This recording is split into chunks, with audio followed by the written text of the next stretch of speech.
मराठी प्रेक्षकांचा आवडता बॉलिवूड कलाकार कोण असं विचारलं तर बहुतांशी लोकांकडून एक नाव येईलच, ते म्हणजे अभिनेते जॉनी लिव्हर.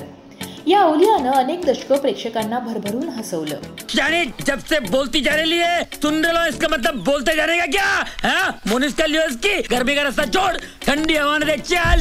नवीन सिनेमा येतोय म्हणजे त्यात जॉनी बाई हवाच असं समीकरण त्यावेळी ठरलेलं असायचं. त्यांच्या विनोदाला एक मराठी किनार आहे, त्यामुळे मराठी प्रेक्षकांचा त्यांच्यावर विशेष जीवही आहे. त्यांनी अनेक मराठी सिनेमे केले. सचिन पिळगावकर यांच्या नवरा माझा नवसाचा या सिनेमातील त्यांनी साकारलेला गुरखा तर आपण कधीच विसरू शकत नाही.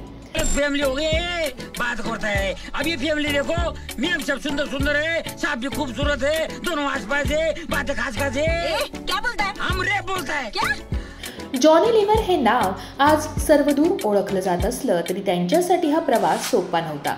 धारावीतल्या झोपडपट्टीत घडलेला हा हिरा अथक परिश्रम करून आपल्या कलेच्या जोरावर जगभरात चमकला. अगदी दारूच्या अड्ड्यावर काम करण्यापासून ते इव्हेंटमध्ये डान्स करण्यापर्यंत सगळ्या प्रकारची कामं त्यांनी केली. तेव्हा त्यांच्या स्ट्रगल काळात घडलेल्या काही महत्त्वाच्या घडामोडी पाहण्यासाठी हा व्हिडिओ शेवटपर्यंत नक्की पहा.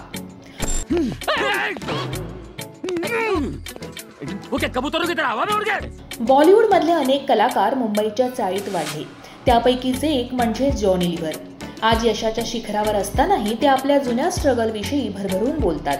आपण झोपडपट्टीत वाढलो याची ते लाज बाळगत नाहीत, तर अभिमान बाळगतात. जॉनी भाई मूळचे आंध्र प्रदेशचे, पण खूप वर्षांपूर्वी त्यांचे आई वडील मुंबईत आले आणि ते मुंबईकर झाले. त्यांचं बालपण धारावीत गेलं. 10 वर्षांचे होईपर्यंत ते धारावीत वाढले. पुढे त्यांच्या वडिलांनी माटुंगा किंग सर्कल जवळील झोपडपट्टीत एक छोटीशी खोली घेतली. त्यानंतर हे राव कुटुंब तिथे स्थायिक झालं. होय, राव कुटुंब.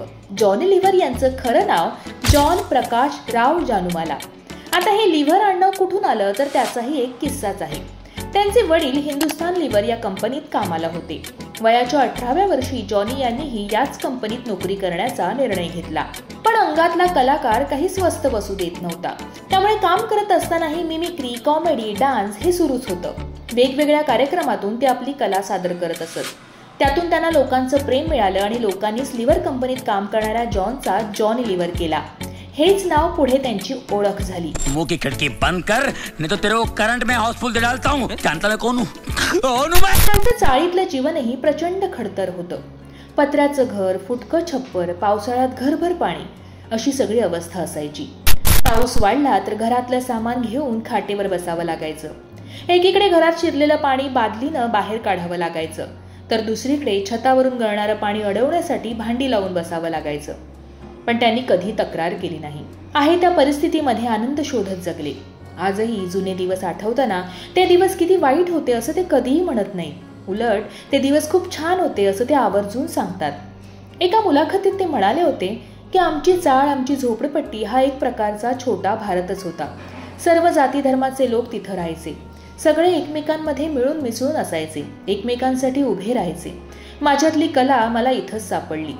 चाळीतल्या वेगवेगळ्या लोकांची भाषा, शैली, हावभाव मी टिपायचो, त्यांची मिमिक्री करायचो. इथूनच माझ्यातील डान्स आणि कॉमेडी बाहेर येऊ लागली. चाळीनं मला भरभरून दिलं.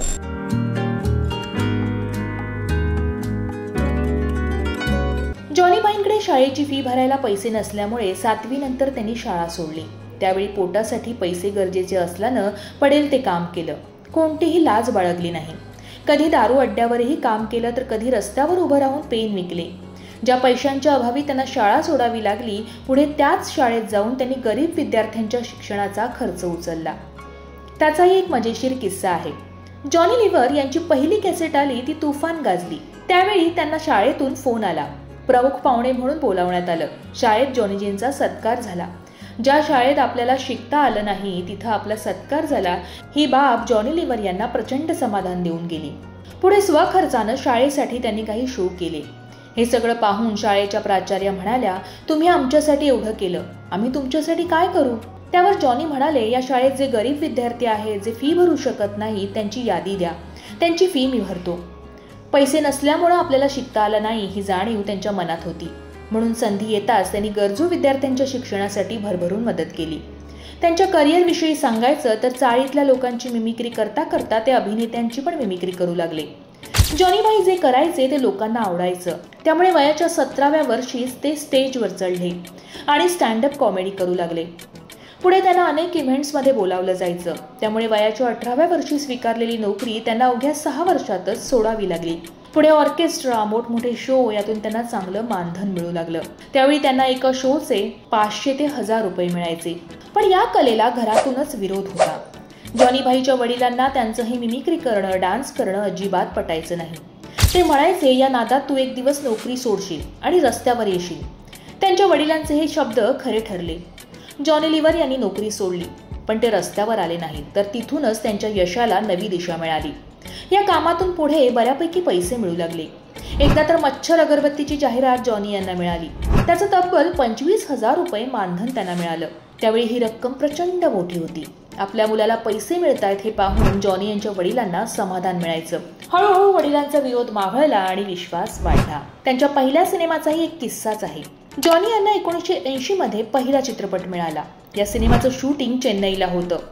पहिल्यांदाच ते कॅमेरासमोर आले होते. आपण पहिल्यांदा शूटिंग करतोय याचं त्यांना प्रचंड दडपण आलं होतं. या भीतीमुळे ते रात्रभर झोपू शकले नाहीत. दुसऱ्या दिवशी त्यांना ताप भरला, पण कसं बसं त्यांनी धीर करून शूटिंग पूर्ण केलं.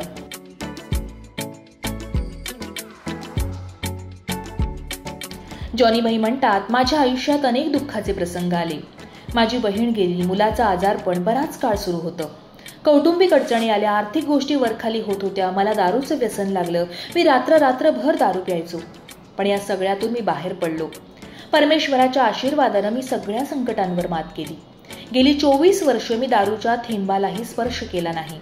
दुःखाचे दिवस संपून सुखाचे दिवस येतात, आपण आशा सोडायची नाही. तेव्हा जॉनी लिव्हर यांच्या संघर्ष काळातले हे अनुभव तुम्हाला कसे वाटले ते आम्हाला कमेंट करून नक्की सांगा. आणि मनोरंजन विश्वातले असेच खास किस्से जाणून घेण्यासाठी लोकमत फिल्मीला सबस्क्राईब करा. पाहत रहा फक्त लोकमत फिल्मी.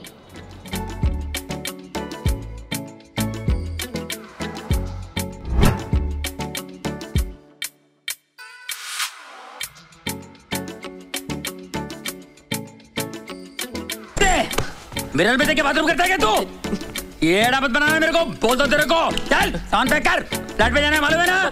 चल चल चल साउंड पैक कर, नहीं तो छतरी घुसड़ के खोल दूंगा, बाथरूम भूल जाएगा. चल.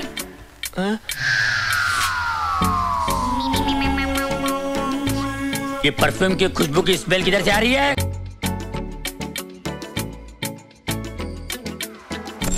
कौन छोटा छतरी? अरे अपन का नाम है छोटा छतरी.